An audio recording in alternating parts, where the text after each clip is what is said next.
Um passeio pela vida e obra de Carlos Drummond de Andrade.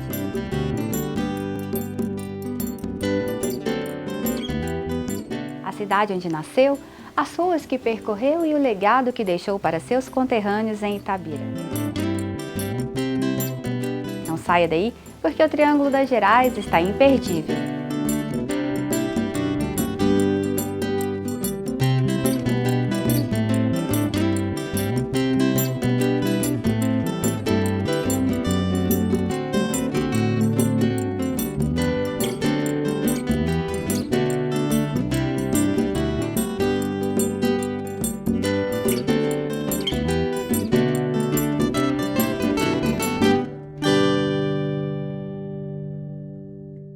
Patrocínio Algar, gente servindo gente. Incentivo, Lei Estadual de Incentivo à Cultura de Minas Gerais. A paisagem que inspirou o poeta a criar e refletir sobre o amor e os mais diversos temas que tocaram seu coração. Em Itabira, o Triângulo das Gerais respira e sente a obra de Carlos Drummond de Andrade. Confira. A minha alma chorou tanto que de pranto está vazia. O Drummond, quando vocês conhecem os itabiranos mais antigos, as famílias antigas, você vê que Drummond é um típico itabirano. E o Drummond, ele nunca foi muito dado a entrevistas ao público, era uma pessoa mais reservada, mas um grande intelectual. Drummond, a gente percebendo, vendo a poesia dele, a gente sabe que Drummond era também um grande pesquisador. Drummond leu de tudo, escreveu sobre tudo. Se formos estudar, a obra de Drummond, sempre encontraremos uma novidade. Eu, por exemplo, sempre lendo Drummond, há muitos anos trabalho na Fundação Cultural Carlos Drummond de Andrade, e sempre surpreendo com alguma coisa de Carlos Drummond de Andrade. Ao mesmo tempo que é um orgulho por ver que as pessoas sentem a importância dessa cidade, de Drummond para essa cidade, é uma responsabilidade grande também. Porque a gente não leva só o nosso nome, o nosso talento, mas a gente leva o talento de Drummond. Então, ao mesmo tempo que a gente tem que equilibrar a nossa vontade de falar dele, tem que equilibrar o sentimento que ele teve ao falar dos poemas dele. Então é uma responsabilidade e um orgulho muito grande. O que eu mais tenho identificado ultimamente é o poema Os Ombros Suportam o Mundo. Os ombros suportam o mundo. Chega um tempo em que não se diz mais, meu Deus. Tempo de absoluta depuração. Tempo em que não se diz mais, meu amor, porque o amor resultou inútil. E os olhos não choram, e as mãos tecem apenas o rude trabalho, e o coração está seco. Em vão mulheres batem à porta, não abrirás. Ficaste sozinho, a luz apagou-se, mas na sombra teus olhos resplandecem enormes. És todo certeza, já não sabes sofrer e nada espera de teus amigos. Pouco importa. Vem a velhice. Que é a velhice? Teus ombros suportam o mundo e ele não pesa mais que a mão de uma criança. As guerras, as fomes, as discussões dentro dos edifícios mostram apenas que a vida prossegue e nem todos se libertaram ainda. Alguns, achando bárbaro o espetáculo, prefeririam os delicados morrer. Chegou um tempo em que não adianta morrer. Chegou um tempo em que a vida é uma ordem. A vida apenas, sem mistificação. A minha alma chorou tanto que de pranto está vazia, desde que aqui fiquei sem a tua companhia. Não há pranto sem saudade, nem amor sem alegria. É por isso que eu reclamo essa tua... Antes de eu conhecer o projeto, eu não tinha esse interesse pela leitura, né? Aí o projeto foi me incentivando e hoje eu gosto muito de estar lendo, conhecendo novos horizontes através das poesias do Drummond. Hoje a nossa juventude ela tem um acesso à informação muito grande, mas infelizmente nem todos utilizam esse recurso de maneira sábia. Então esse projeto, para mim, ele serve para me dar novos horizontes, sabe? Que a vida não é só ficar no Facebook, mas que há mais coisas pela frente e há novos caminhos para se descobrir. Não serei o cantor de uma mulher, de uma história, não direi os suspiros ao anoitecer, a paisagem vista da janela, não distribuirei entorpecentes ou cartas de suicida, não fugirei para as ilhas, nem serei raptado por serafins. O tempo é a minha matéria, o tempo presente, os homens presentes, a vida presente. É por isso que eu reclamo essa tua companhia.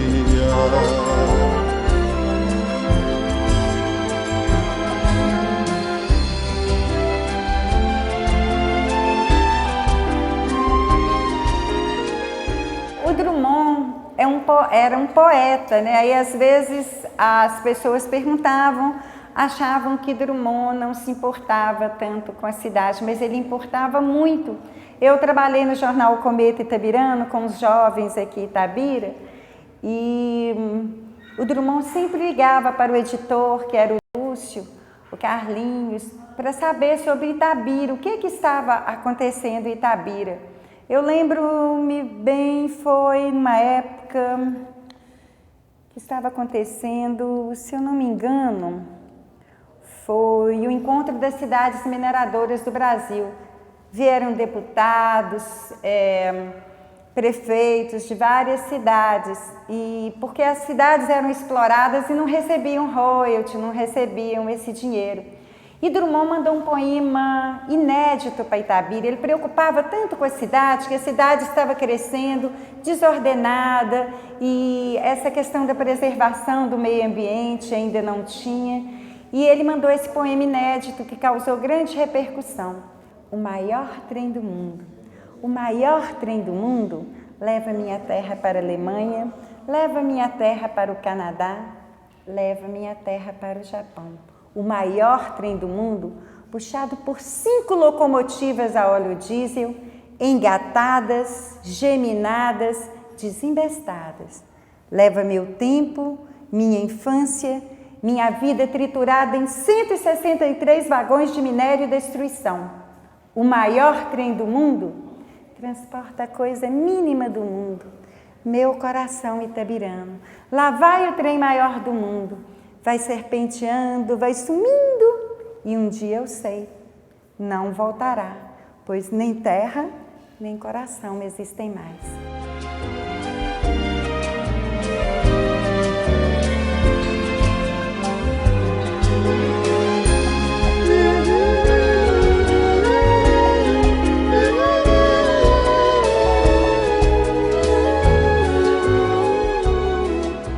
Drummond nasceu em 1902, né? Então é um período da história brasileira, dentro do período da República Velha, né? Onde predominava ainda o coronelismo, né? Em todo o Brasil, e em Minas Gerais esse coronelismo era muito forte, né? Casas entre bananeiras, cidades entre laranjeiras, pomar, amor, cantar.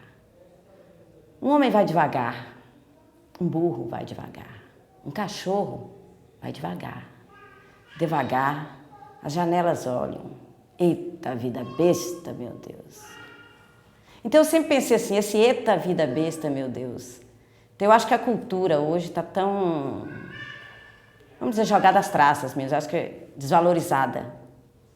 Então, na verdade, eu tento resgatar isso com alguns amigos, poetas também, né? Já conhecidos, eu estou só começando nessa área. Mas eu gostaria muito de resgatar a questão da cultura, da poesia, mas sempre voltada para Drummond, pensando assim, da importância dos poemas, das poesias, das crônicas dele. Eu falar com você assim, eu não sou muito de decorar, tá? Então eu não sei, mas eu leio muito dele, então não sei te dizer decorado, mas eu leio muito livro dele também, muita coisa para eu me inspirar. Ele vai falar muito de Itabira, né? Nos seus poemas ele vai tratar muito de uma cidade com essas características, uma cidade pequena, né? Uma cidade ainda que tinha pequena parte da população ainda na área urbana, a maioria da população se concentrava no setor agrícola.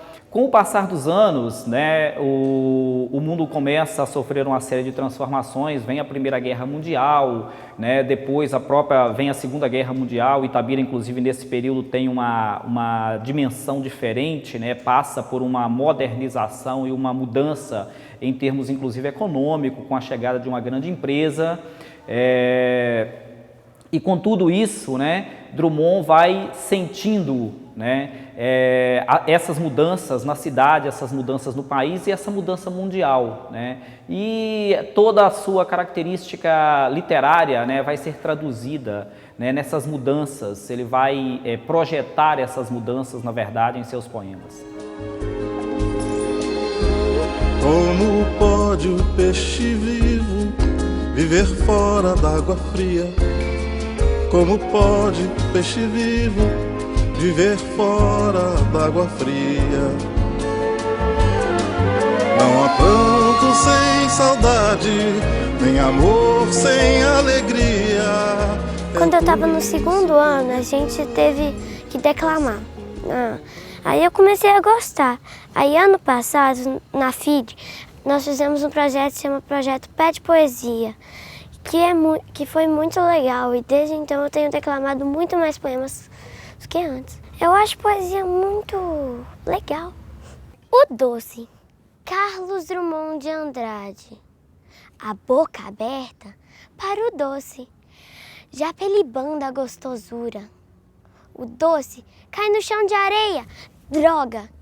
Olhar ao redor, os outros viram. Logo aquele doce cobiçado a semana inteira e pago do meu bolso. Irá deixá-lo ali? Só porque os outros estão presentes, vigilantes?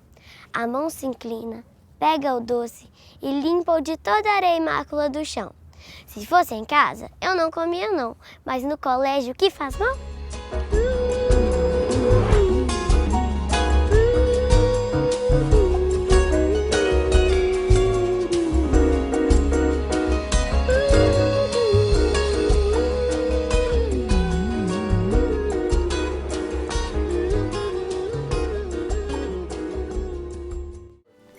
Não saia daí, porque o Triângulo das Gerais volta já já.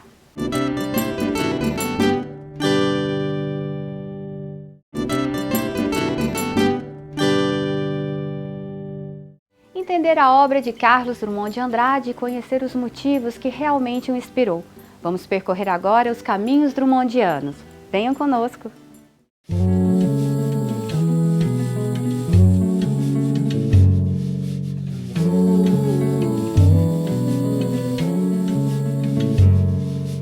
Minas é um lugar dentro. A princípio, o projeto era da Maria Lúcia Gaziri, que era colocar as placas nos lugares que Drummond citou. E como eu fui diretora do museu aqui em Itabira, eu pesquisei também muito sobre a história da cidade. E muito dessa história eu via que estava batendo com a poesia. E também os textos de Drummond, às vezes você busca a história verdadeira do poema. Por exemplo, nós temos aqui em Itabira um poço chamado Poço da Água Santa. E segundo a lenda, existia uma moça da cidade que durante a quaresma, ela vestia de preto, ia para a frente do poço e ficava lá horas e horas olhando para a gruta. E aí ela não contava para ninguém por que ela fazia aquilo, mas no leito de morte ela falou que é porque ela via Nossa Senhora.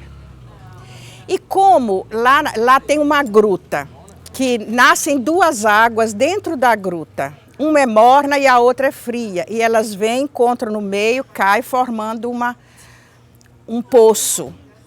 E em cima tem uma gamileira que dá sombra nesse poço o tempo todo. Aí as pessoas começaram a pensar, se ela via Nossa Senhora e essa água é morna, então essa água é santa. E começaram a falar que a água é santa e as pessoas iam para lá se banhar, para curar doenças e algo mais. Na época de Drummond, criança, os meninos iam para lá se banhar. As meninas, os pais não permitiam. E quando eles estavam ali se banhando, começava a imaginar as meninas ali com eles, e eles passando a mão. Aí, de repente, o conceito do pecado era muito forte. Aí começava a pensar, será que é pecado isso? Ah, mas vão mergulhar aqui, porque a água santa lava o pecado. Mergulhava na água para lavar o pecado. Aí o poema que ele fez foi Banho. Banheiro de meninos. A água santa lava nossos pecados infantis ou lembra que pecado não existe? Água de duas fontes entrançadas, uma aquece, a outra esfria. O surdo anseio de apalpar na laguna, a perna, o seio, a forma revelada que buscamos quando antes de amar confusamente amamos. A tarde não cai na água santa, ela pousa na sombra da gamileira, fica vendo meninos se banhar. Mas é um lugar dentro, montanhas e casarões, janelas de olhar.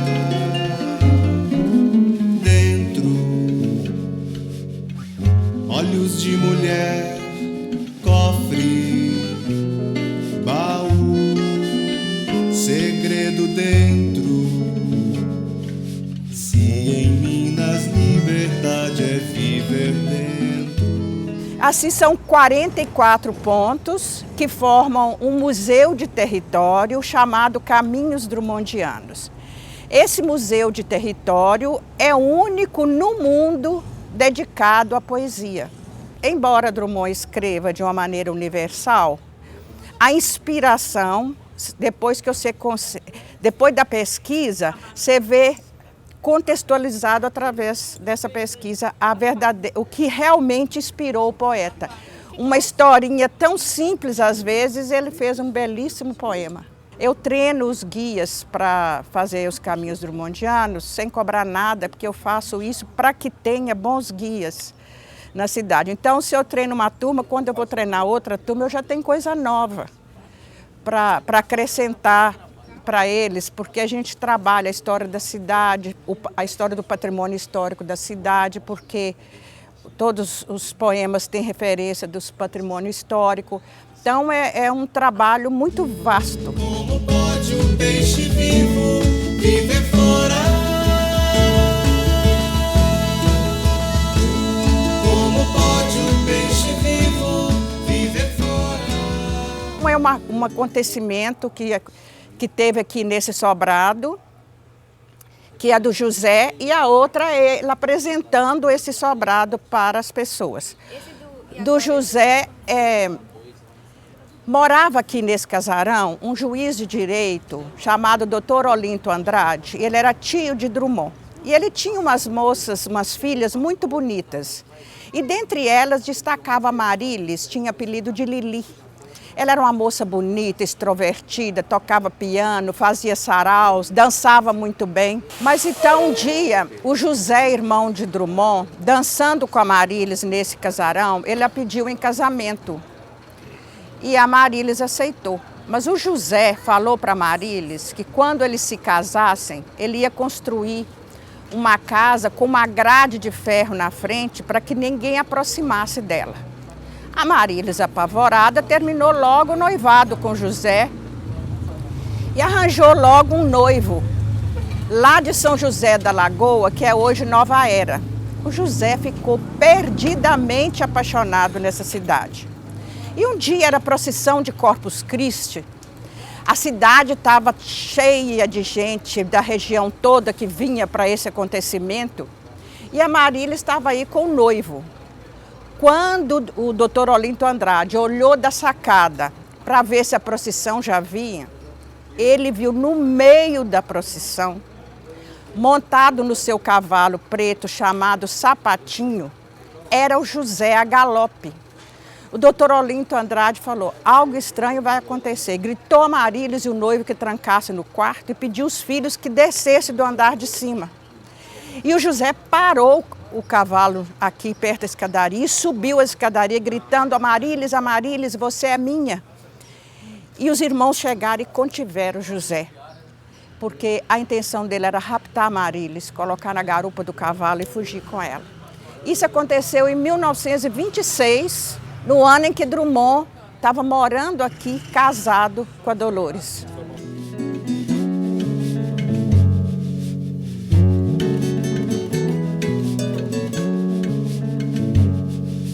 Minas é um lugar dentro. Minas é um lugar dentro. Montanhas e casarões, janelas de olhar dentro. Olhos de mulher, cofre, baú, segredo dentro. Se em Minas liberdade é viver dentro. O Drummond faz o poema apresentando esse casarão. Ele lembra, olha, as porcelanas lá em cima, as louças lusitanas, a cimalha acima, a diferença assim, desse casarão com os demais, que esse é muito mais imponente.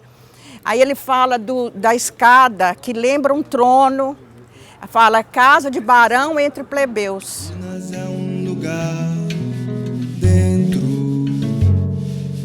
montanhas e casarões, janelas de olhar dentro, olhos de mulher, cofre, baú, segredo dentro. A história de Monsenhor Felicíssimo é que ele era filho de uma mãe solteira, mas naquela época ela era filha de um coronel. Então o que ela fez? Ele trancou essa filha no quarto 9 meses. E quando a criança nasceu, deu para uma escrava alforriada, que era lavadeira, para ela criar. E ela criou esse menino lavando roupa para manter o menino. E o menino era muito esperto, muito inteligente e queria ser padre. Aí ela levou ele no padre e falou com ele, faz um teste nesse menino, esse menino precisa de ser padre, que ele quer ser padre. E ela não tinha dinheiro para pagar o seminário. Aí o padre viu que era um menino especial mesmo e ele estudou e formou e chegou a Monsenhor. E veio para Itabira. E trazendo a mãe preta dele, que tinha verdadeira adoração. E quando a mãe preta adoeceu, ele não deixou que ninguém cuidasse, ele mesmo dava banho, ele dava comida na boca, ele que... E automaticamente a mãe preta morre, e morre também o coronel, lá que mãe da mãe biológica. Aí a mãe biológica resolveu vir procurá-lo. Então chegou na casa paroquial, chamou, ele mandou entrar, que ele disse que ele era muito atencioso, conversando com ela, e ela contou a história para ele. Ele foi e falou com ela, levanta, faz favor, vem aqui comigo. Foi lá e mostrou a cama ali é a cama da minha mãe do coração. Falou só isso para ela e encerrou a história dele.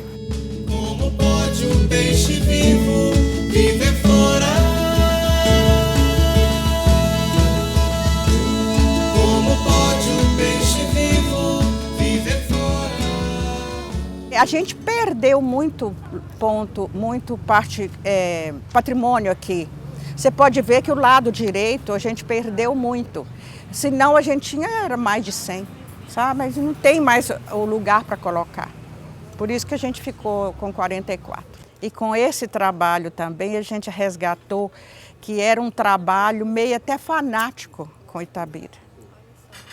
Com o amor dele por Itabira. Como pode um peixe vivo viver fora? Como pode um peixe vivo viver fora?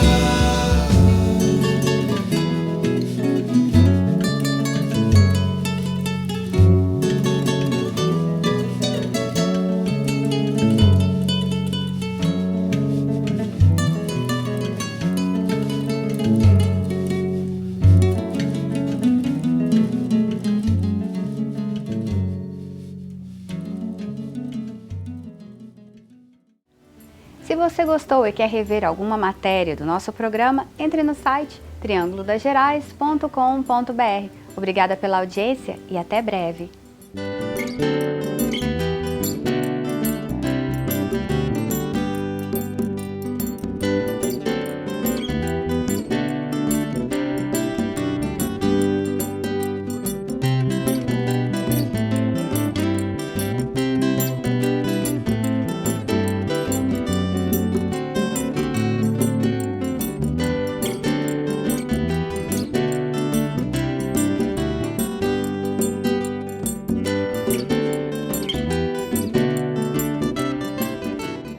Patrocínio Algar, gente servindo gente.